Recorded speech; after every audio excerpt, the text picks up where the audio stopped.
Hello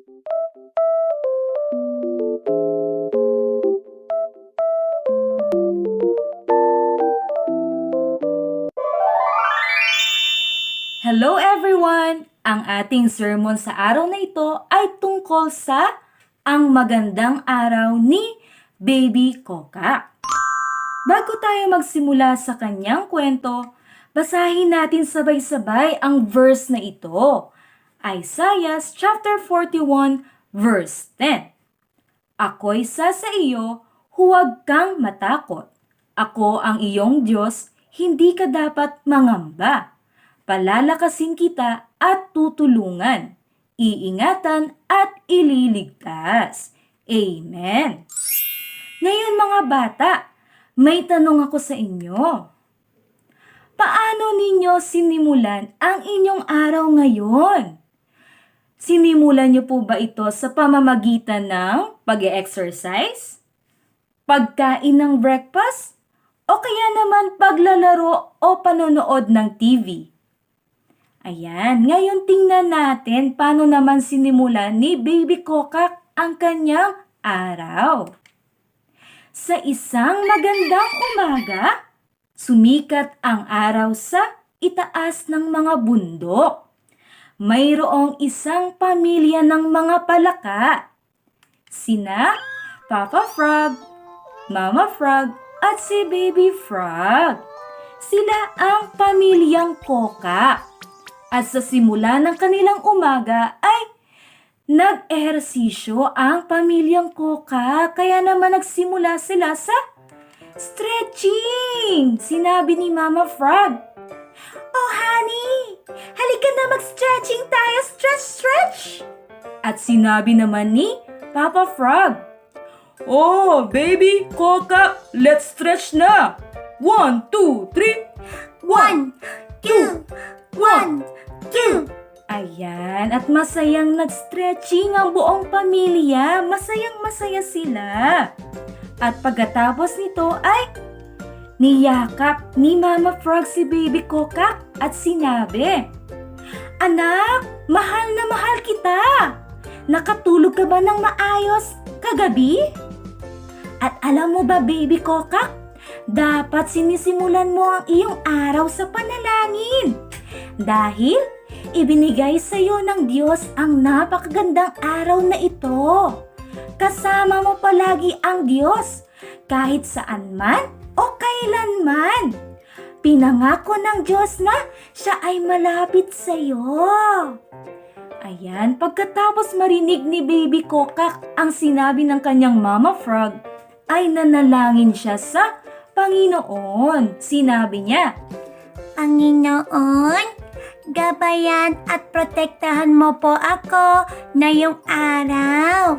Kapag ako'y naglalaro, kumakain at nag-aaral, lagi ka pong manatili sa tabi ko. Sa pangalan ni Jesus, Amen. At ganon nga sinimula ni Baby Kokak ang kanyang araw sa pamamagitan ng isang panalangin. At naglakad-lakad si Papa Frog at si Baby Kokak. Masaya silang namamasyal nang may makita sila sa isang damuhan na isang ladybug. Wow! Tingnan mo anak! Isang ladybug! Isang napaka-cute at napakaliit na ladybug! Wow! Papa, nilikha po ba ng Diyos ang maliit at cute na ladybug na ito? Oo naman anak, nilikha iyan ng Diyos. Tingnan mo, nilikha ng Diyos ang kanyang magandang kulay, magandang mga mata, at ang kanyang mga pakpak na parang nagpupuri sa Diyos. Wow! Opo, Papa! Gusto ko magpuri sa Panginoon gamit ang aking bibig. At dahil dito ay muling nanalangin si Baby Frog. Panginoon, binigyan niyo po ako ng malaking bibig. Sa bibig na ito, tulungan niyo po akong huwag magsinungaling at magkaroon ng mabuting relasyon sa aking mga kaibigan at magsalita lamang ng mabuti. Amen. At kahit namamasyal, nanalangin nga muli si Baby Kokak. Sa kanilang pamamasyal ay may nakitang isang magandang paru-paro si Baby Kokak, kaya naman sinundan niya ito. Ngunit lumipad bigla ang paru-paro, kaya siya ay tumalon, talon. Ayan, habang siya ay sumusunod sa paru-paro, hindi namalayan ni Baby Kokak na napalayo na siya at napunta sa ibang lugar. Hala! Nasaan na ako? Papa! Papa! Natakot si Baby Kokak dahil hindi niya makita ang kanyang Papa Frog at hindi niya rin alam kung nasaan siya. Siya ay takot na lumundag, tumalon, ngunit bigla siyang nadapa. Ay ko! Aray! Nadapa ako! Aray! Nako, kawawa naman si Baby Kokak. Nawawala na nga siya at bigla pa siyang nadapa. Natatakot siyang mag-isa pero naalala niya ang sinabi ng kanyang Mama Frog na dapat manalangin siya sa Diyos dahil lagi niyang kasama ito. Panginoon! Takot pa ako na yun. Tulungan niyo po ako makitang papa ko. Tulungan niyo po ako, Panginoon. Patuloy na nanalangin si Baby Kokak at habang nanalangin, biglang may dumating na isang baby kuneho. At nakita niya si Baby Kokak. Sinabi ni Baby Kuneho, bakit ka nandito? Bakit ka umiiyak? Anong nangyari sa'yo? Kasi nawawala ako. Hindi ko alam kung nasaan ang papa ko. Hindi ko alam ang daan pabalik sa bahay namin. Oh, ganun ba? Oh, wag ka mag-alala. Tutulungan kita. Nakita ko yung papa mo doon. Halika. Uwi na tayo. Salamat. Ayan, at tinulungan ni Baby Kuneho si Baby Kokak na makabalik kay Papa Frog. Lumakad na sila sa tamang daan pabalik at muling nagkita si Baby Kokak at si Papa Frog. Kinagabihan nang maayos na nakabalik sa kanilang tahanan ang mag-ama, masayang kumain ng hapunan ang pamilya ni Kokak. At habang kumakain ay nagbahagi sila tungkol sa nangyari sa buong araw nila. At tinanong si Baby Kokak ni Mama Frog. Sabi ni Mama Frog, "Oh anak, kamusta ang araw mo ngayon? Pinoproteksyonan at ginabayan ka na ba ng Diyos sa pamamagitan ng iyong panalangin?" Opo, Mama. Nanalangin po ako sa Panginoon na iligtas at tulungan ako. Tama yan anak, dahil lagi kang manalangin sa Panginoon dahil kasama mo siya. Kahit malungkot, kahit mahirap, at kahit delikadong sitwasyon. Ayan. Bago matulog, nanalangin muli si Baby Kokak sa Diyos. Panginoon, nakita mo po ang lahat nangyari sa akin ngayong araw. Panginoon, protektahan ninyo po ako habang ako'y natutulog, pati ang aking pamilya. Antok na ako. Tulog nga ako. I love you, Lord.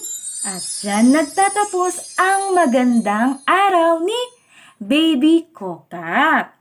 Ngayon naman mga bata, tingnan natin ano ba ang mga mahalagang aral na dapat nating tandaan sa kwentong ito. Una, dapat tayong manalangin palagi sa Diyos ng maraming beses. Mga bata, ilang beses ba kayo kumakain sa isang araw? Tama, 3 beses at kung minsan ay may merienda pa. Dapat ganito rin sa panalangin. Manalangin tayo pagkagising sa umaga, sa tanghali at bago matulog, katulad ni Baby Kokak. At dapat manalangin tayo araw-araw. Pangalawa, kung may problema tayo, ang unang gawin ay manalangin sa Diyos. Huwag umiyak o huwag matakot. Dahil kasama mo palagi ang Diyos. Siya ang gagabay at poprotekta sa iyo. Manalangin parang ganito, katulad ni Baby Kokak, kahit siya ay nalulungkot at nahihirapan at takot na takot, siya ay nanalangin sa Diyos. Pangatlo, bago tayo matulog, dapat manalangin tayo ng may pagsisisi sa Diyos. Alam niyo ba mga bata, napaka-importante ng pagsisisi mula sa ating mga kasalanan. Dahil kung tayo ay hindi magsisisi, paano mapapakinggan ng Diyos ang ating panalangin? Dapat lagi nating gawin ito at manalangin tayo ng may pasasalamat. Magpasalamat tayo sa paggabay, pagprotekta at pagbibigay ng pagpapala mula sa ating Panginoon.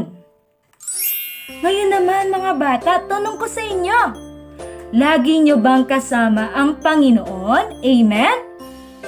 Amen. Lagi nating kasama ang ating Panginoon kahit saan man o kailanman. Dahil ipinangako ng Panginoon na lagi tayong kasama sa Kanya. Dapat lagi nating isipin na nandyan siya palagi upang gumabay sa atin sa araw-araw. Amen? Amen. Ngayon, bago tayo magtapos, basahin natin muli ang verse sa araw na ito. Isaiah chapter 41 verse 10. Ako'y sa iyo, huwag kang matakot. Ako ang iyong Diyos. Hindi ka dapat mangamba. Palalakasin kita at tutulungan, iingatan at ililigtas. Amen.